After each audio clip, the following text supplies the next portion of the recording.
जगभरात चाकणची ओळख ही काहीशी वेगळी आहे, कारण चाकणमधल्या MIDCमुळे चाकणला एक वेगळी ओळख निर्माण झाली आणि याच MIDCमध्ये अनेक कंपन्या कार्यरत आहे. मात्र आता याच औद्योगिक वसाहतीची ओळख रस्त्यांच्या खड्ड्यांमुळे पुसली जाताना एकंदरीत पाहायला मिळते.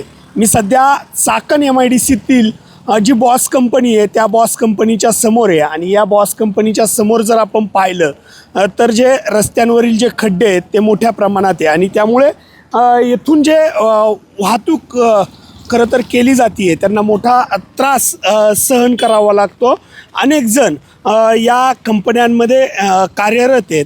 चाकणमध्ये जर आपण पाहिलं तर चाकण MIDC असेल, त्यानंतर या संपूर्ण परिसरामध्ये 1500पेक्षा अधिक कंपन्या कार्यरत आहेत आणि या कंपन्यांमध्ये येणारे जे कर्मचारी आहेत त्यांची जी संख्या जर आपण पाहिली तर 10 लाखांपेक्षा अधिक आहेत. माझ्यासमवेत येथील जे कंपन्यांचे काही कर्मचारी आहेत, अधिकारी आहेत. काय एकंदरीत आपल्याला अडचणी या खड्ड्यांमुळे निर्माण होतात? नमस्कार. सर्वप्रथम मी सांगू इच्छितो, महाराष्ट्राच्या प्रगतीत आणि त्याचप्रमाणे भारत देशाच्या विकासात महत्त्वाची भूमिका ही चाकण तळेगाव MIDCची आहे, ज्यामध्ये एकूण भारत सरकार आणि महाराष्ट्र राज्याला 50,000 करोडपेक्षा जास्त महसूल हा या आपल्या राज्यासाठी आणि केंद्रासाठी या चाकण MIDCमधून जातो. तरी पण सगळ्यात महत्त्वाची समस्या म्हणजे रस्त्यांची आहे. या कंपन्यांच्या निमित्ताने रोज लाखो एम्प्लॉईज येतात जातात, त्याचप्रमाणे हजारो मटेरियलच्या व्हेकल्स या ठिकाणी रोज जा-ये करतात.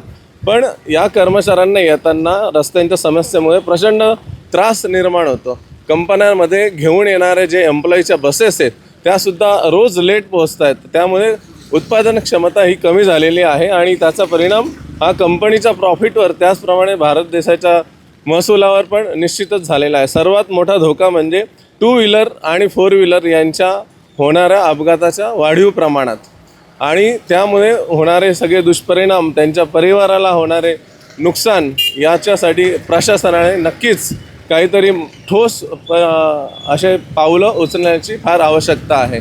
खरं तर या रस्त्यांच्या संदर्भात कामही करणारे काही कार्यकर्ते आहेत जे चाकण कृती समितीच्या नावाने रस्त्यांसंदर्भात काम करतात. गेले कित्येक दिवस तुम्ही या संपूर्ण संदर्भामध्ये काम करतात, ते आवाज उठवतात ते, मात्र आजही या रस्त्यांची जी दुर्दशा आहे तीच होताना पाहायला मिळते. नक्कीच मी असं म्हणेल की संपूर्ण जे काय आम्ही आंदोलन केलं आहे ह्यासाठी जे काम उभं केलं आहे ते पूर्ण व्यर्थ नाही गेलेलं. मागच्या वर्षी जे काय आंदोलन झालं आणि त्याच्यानंतर जी कामं झाली तीसुद्धा उल्लेखनीय आहेत असं म्हणणं वावगं ठरणार नाही. पण जरी उल्लेखनीय असलं तरी कमीच आहे, हेही तेवढंच खरं आहे.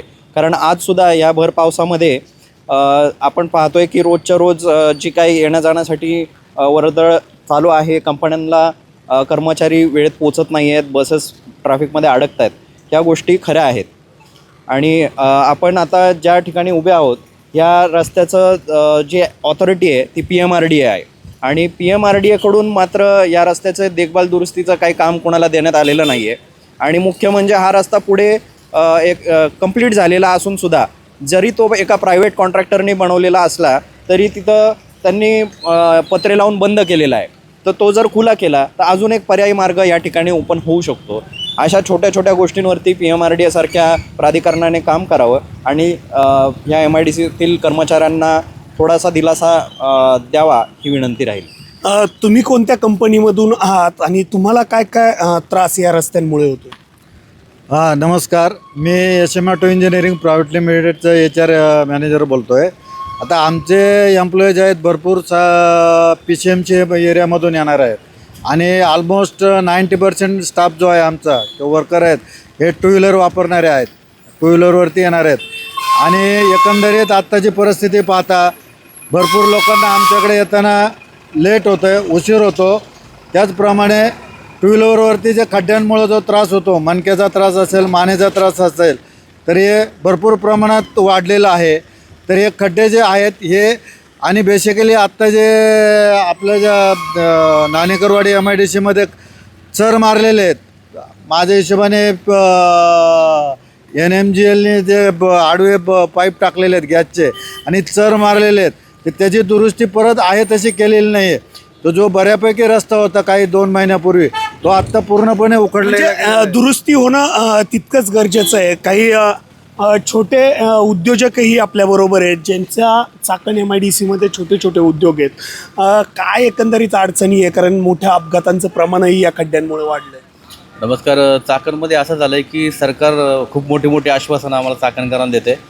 गेले 1-2 वर्षापासून जी आंदोलनं केली त्या आंदोलनानंतर सुद्धा त्यांनी खूप मोठी आश्वासनं दिलीत. परंतु चाकणमध्ये एज्युकेशनचा प्रॉब्लेम होतो आहे की टेंडर काढले ते पैसे दिले ते पण कामं आम्हाला दिसत नाही अजून. पण सरकारला एवढीच विनंती असेल की तुम्ही एक वन स्टॉप सोल्युशन काढा, म्हणजे सिंगल अथॉरिटी काढा की जेणेकरून चाकणकरांना इकडे तिकडे धावपळ करायला नाही लागणार आणि ज्याने सगळी कामं फास्ट ट्रॅकवर होतील. आता चाकण तळेगाव रस्त्याचं जर आपण टेंडरचं पाहिलं तर ते जून-जुलैमध्ये झाले. आत्तापर्यंत त्यांचं एक्झिक्युशन झालेलं नाही आहे, कुठल्याच प्रकारचं काम सुरू झालं नाही आहे. सांगतात की डिसेंबरमध्ये काम चालू होईल. 6 महिने या छोट्या छोट्या कामाला लागले तर ते रस्ता कधी तयार होणार? म्हणजे एक 10-10 वर्ष एक पिढी त्याच्यात निघून जातात. सरकारला विनंती असेल की जर हे लवकर केलं नाही तर परत सर्व चाकणकरांना रस्त्यावरती उतरावं लागेल आणि मोठं आंदोलन उभारावं लागेल. एकीकडे जर आपण पाहिलं तर या खड्ड्यांमुळे जे अपघातांचं प्रमाण आहे ते वाढलेलं पाहायला मिळतं. कारण चाकण MIDC मध्ये 1500पेक्षा अधिक ज्या कंपन्या आहेत त्या कार्यरत आहेत आणि येथील जे अपघात आहेत ते वाढताना दिसतात आहेत. 10 लाखांपेक्षा अधिक कर्मचारी या MIDC मध्ये काम करताना दिसून येतात. त्यांच्या जीविताशी सरकार खेळतंय का असा सवालही येथील जे कर्मचारी आहेत, नागरिक आहेत ते उपस्थित करताना पाहायला मिळतात. तुषार झरेकर, पुढारी न्यूज, चाकण, पुणे.